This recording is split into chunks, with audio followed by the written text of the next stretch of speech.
Sir కొన్ని నేల మీద చేసేవి ముడుకుల మీద పెట్టేవి అవి కష్టం అనిపిస్తాయి. అవును సార్. అంటే దానికి ఏమైనా ప్రికాషన్స్ ఏమైనా అంటే ఇలాగ పెట్టుకుంటారు కదండి, నీ క్యాప్స్ పెట్టుకుంటారు. పెట్టుకుంటారా? పెట్టుకుంటాను సార్. అవి టీవీ ఛానల్స్ వెళ్ళినప్పుడు పెట్టుకున్నాను సార్. నీ క్యాప్స్ పెట్టుకున్నాను. ఓకే. అవును సార్. అలాంటి సందర్భాల్లో మీకు అంటే డాన్స్ చేసినప్పుడు ఆరోగ్యపరంగా ఇబ్బందులు కానీ లేకపోతే దెబ్బలు కానీ తగిలిన సందర్భాలు తగిలాయి సార్. ముక్కు చూడండి ఎల్ షేప్లో చిరిగిపోయింది నాకు. ఎందుకండి? డాన్స్ కాంపిటీషన్లోనే పడిపోయాను సార్ నేను. ఎలా పడిపోయారు? ఏ కాంపిటీషన్లో? వైజాగ్ దమ్మని లోకల్ ఛానల్లో అయింది. ఆ కాంపిటీషన్లో చేసినప్పుడు నా పార్ట్నర్కి చెమటతోనే ఉన్నాడు, నేను చెమటతోనే ఉన్నాను. దానివల్ల బ్యాలెన్స్ తప్పిపోయి నేను పైనుంచి కిందకి పడిపోయాను. దానివల్ల డైరెక్ట్గా ఇంకా లిఫ్ట్ చేసే సాంగ్ అది. ఆ సాంగ్ లో ఏంటంటే తను చెమట నాదు చెమట వల్ల జారిపోయాము, స్కిడ్ అయ్యాను. ఈ ఎత్తు నుంచి కింద పడిపోయాను. పడిపోవడం వల్ల డైరెక్ట్ గా ఫ్లోర్ కి నా ముఖం తగిలేసి బ్లడ్ అంతా వచ్చేసింది. అప్పుడు ఎల్ షేప్ లో చిదిగిపోయింది ఇక్కడ ముక్కు. తర్వాత అది రికవర్ అవడానికి ఎంత టైం పట్టిందండి? పట్టింది సార్, 10 days పట్టింది అంతే. అంటే ఇలా వంగితే బ్లడ్ వచ్చేసేది సార్.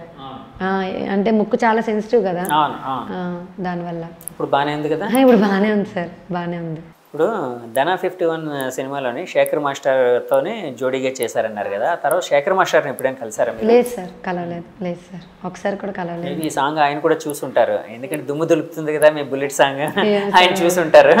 ఈ ఇంటర్వ్యూ ద్వారా రికలెక్ట్ చేసుకుంటారు ఒకవేళ మర్చిపోతే ఆయన. మీకు బాగా ఇష్టమైన కొరియోగ్రాఫర్లు మీ గురువుగారు కాదు అంటే గురువుగారు ఓకే, గురువుగారు మీకు నేర్పిస్తున్నారు, కొరియోగ్రఫీ ఆయన చెప్పిందే చేస్తున్నారు, అది కాదు నేను అనేది. సినిమా కొరియోగ్రాఫర్లో మీకు బాగా ఇష్టమైన కొరియోగ్రాఫర్లు ఎవరు? 3 కొరియోగ్రాఫర్లు సార్. ఎవరండి? ఒకటి గణేష్ మాస్టర్ గారు, ఒకటి జానీ మాస్టర్ గారు, అండ్ ఒకటి శేఖర్ మాస్టర్ గారు సార్. ఈ 3 కూడా కింద స్థాయి నుంచి కష్టపడి పైకి వచ్చిన వాళ్ళే. ఈ 3 కూడా ప్రతి ఒక్కరికి ఇన్స్పిరేషనే సార్. అంటే అందరూ ఇప్పుడు నాకు తెలిసి అంటే నాకుండే అవగాహన ప్రకారం ప్రతి ఒక్కరు క్రింద స్థాయి నుంచి వచ్చిన వాళ్ళే కదండి. కానీ అది మర్చిపోరు సార్ వాళ్ళు 3 మర్చిపోరు. ఎవరైనా ఏవైనా వస్తే అంటే ఏమంటారు, నేను ఇప్పుడు ఇబ్బంది అయితే గణేష్ మాస్టర్ గారు ఉన్నారు, నేను వచ్చి షేక్ హ్యాండ్ ఇస్తే కూర్చొని షేక్ హ్యాండ్ ఇవ్వలేదు సార్ నాకు, ఆయన నించొని నాకు షేక్ హ్యాండ్ ఇచ్చారు. ఎందుకంటే తను కూడా నా తోటి కళాకారిణి అని చెప్పి గౌరవించడం. అవును సార్, గౌరవాన్ని ఇచ్చారు సార్ నిజంగా. ఎందుకంటే ఆయనతో నేను 2015లోని మా సినీ అవార్డ్స్లోని ఒక పర్ఫార్మెన్స్ ఇచ్చాను సార్ ఆయనతో, గణేష్ మాస్టర్ గారితో సార్. ఆయనతో నేను పర్ఫార్మెన్స్ చేశాను. అవును సార్. అప్పుడు గబ్బర్ సింగ్కి ఏదో సంథింగ్ ఆయనకి అవార్డు వచ్చింది, బెస్ట్ కొరియోగ్రాఫర్ అవార్డు. అప్పుడు నేను రంగం 2 చేస్తున్నాను సార్. అలా నేను ఆయనతో చేసే అవకాశం నాకు కలిగింది. అవును సార్. జానీ మాస్టర్ ఎందుకు ఇష్టం? జానీ మాస్టర్ గారు నాలాగే స్టేజ్ పర్ఫార్మెన్స్లు చేశారు, నాలాగే జాతరలో డాన్స్ చేశారు. ఆయన తక్కువ చదువుకున్నారు. ఇంకా ఏమంటారు, చాలామంది నీకు గేర్ ఎక్కువ, నువ్వు కొరియోగ్రఫీ చేయలేవంటే అవునా చేయలేనా అనేది మైండ్లో పెట్టుకోకుండా నేను చేయగలను అని ఆయన మైండ్లో పెట్టుకొని ఇంత స్థాయికి వచ్చారు కదా సార్. దానికోసం ఆయన అంటే ఇష్టం సార్ నాకు. అవును సార్. సో జానీ మాస్టర్ని పోనీ ఎప్పుడైనా కలిసారా మీరు? లేదు సార్. మీకోసం తెలుసా ఆయనకి? తెలీదా? తెలీదు సార్. కానీ ఆయనది నెల్లూరు కదా సార్. నెల్లూరా? నెల్లూరు. ఎందుకంటే ఆయన దూరం నుంచి చూశాను నేను.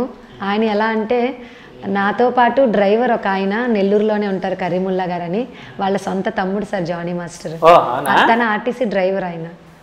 వాళ్ళ అన్నయ్య గారు జానీ మాస్టర్ గారు, వాళ్ళ అన్నయ్య గారు ఆర్టీసీ డ్రైవర్, కరీముల్లా గారు ఆయన పేరు. అలాగా ఆయన ఫోన్లో మాట్లాడాను కానీ రియల్గా అయితే ఫోన్లో మాట్లాడినప్పుడు ఏమన్నారు? చెప్పారా డాన్సర్ అని? చెప్పారు. అంటే మీరు డాన్సర్ అని చెప్పారా? అన్నయ్య చెప్పారు. కరీముల్లా గారు చెప్పారు. ఆయన చెప్పారు, అవునా అమ్మ జాగ్రత్తగా చేసుకో, సరే గాడ్ బ్లెస్ అని చెప్పి ఫోన్ పెట్టేశారు. అంతే సార్. తర్వాత ఇంకొక మాస్టర్ ఎవరో అన్నారు, శేఖర్ మాస్టర్. శేఖర్ మాస్టర్ ఎందుకు ఇష్టం అండి? ఆయన చేసే కొరియోగ్రఫీ అంటే ఇష్టం సార్ నాకు.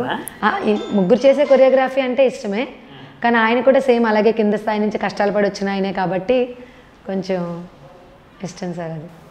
అంతే. ఇప్పుడు మీకు ఇష్టమైన కొరియోగ్రాఫర్లు 3 అన్నారు.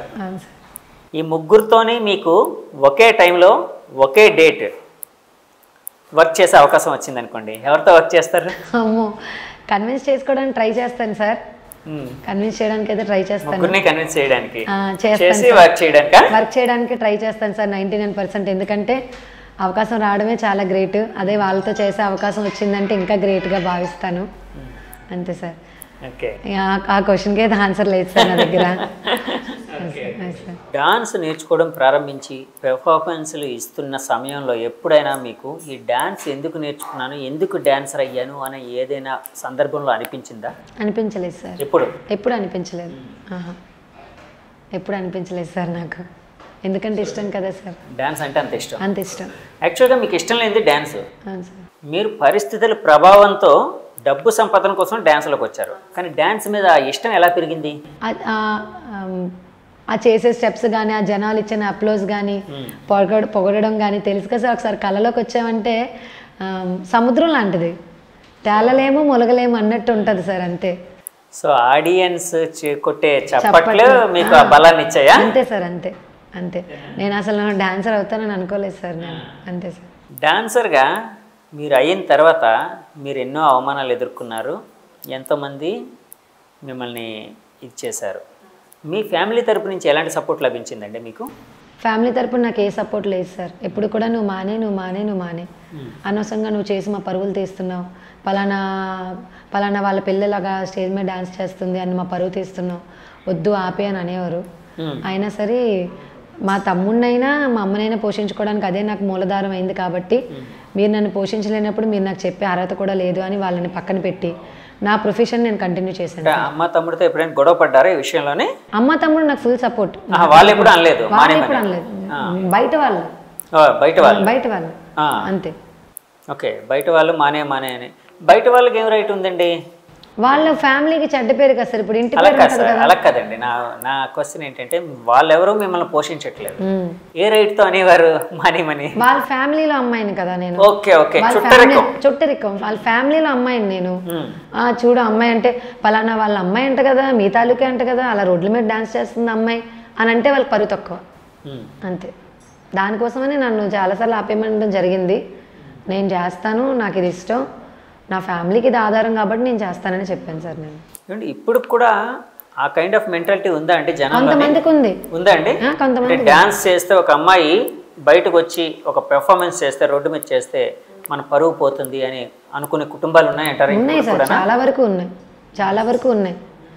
అయ్యో అమ్మాయికి ఆ టాలెంట్ ఉంది ఎంకరేజ్ చేసేవాళ్ళు ఇప్పుడు పెరిగారు. ఎందుకంటే టీవీలో షోస్ చూస్తున్నారు, మా పాపను కూడా అలా చూడొచ్చు, మా పాప కూడా డాన్స్ నేర్చుకుంటే అలా అవుతుందేమో ఇప్పుడు అవగాహన వచ్చింది. అందరికీ గ్లామర్ అనేది యాడ్ అయింది, క్రేజ్ అనేది యాడ్ అయింది కాబట్టి అవగాహన పెరిగింది. డాన్స్ క్లాసుల్లో పిల్లల్ని జాయిన్ చేయడం, లేకపోతే అప్పుడు డాన్స్ చేసి వాళ్ళ కాళ్ళు ఎందుకు, నేను చిన్నప్పుడు డాన్స్ చేస్తానంటే మా అమ్మ కొట్టేసేది నన్ను. టీవీ స్కూల్లో కూడా పర్ఫార్మెన్స్ చేయనిచ్చేవారు కాదు. ఆడపిల్లలా ఉండాలి, ఎందుకు స్కూల్ యాన్యువల్ డే ఫంక్షన్ల కానీ తిట్టేవారు ఇంట్లో. ఇప్పుడు ఏమనేవారు మీరు? చేస్తాను ప్లీజ్, నాకు ఇంట్రెస్ట్ అని. కానీ నాకు ఎప్పుడు కూడా గర్ల్ క్యారెక్టర్ రాలేదు, బాయే. హైట్ కదా నేను చిన్నప్పటి నుంచి హైట్, ఎప్పుడు అబ్బాయి క్యారెక్టర్. నేను స్టెప్స్ కూడా అట్లాగే ఉండేవా? అబ్బాయిలాగే ఇచ్చేవారు. నా పక్కన నా ఫ్రెండే అమ్మాయిగా చేసేది, పొట్టిగా ఉన్నాడు అంతే.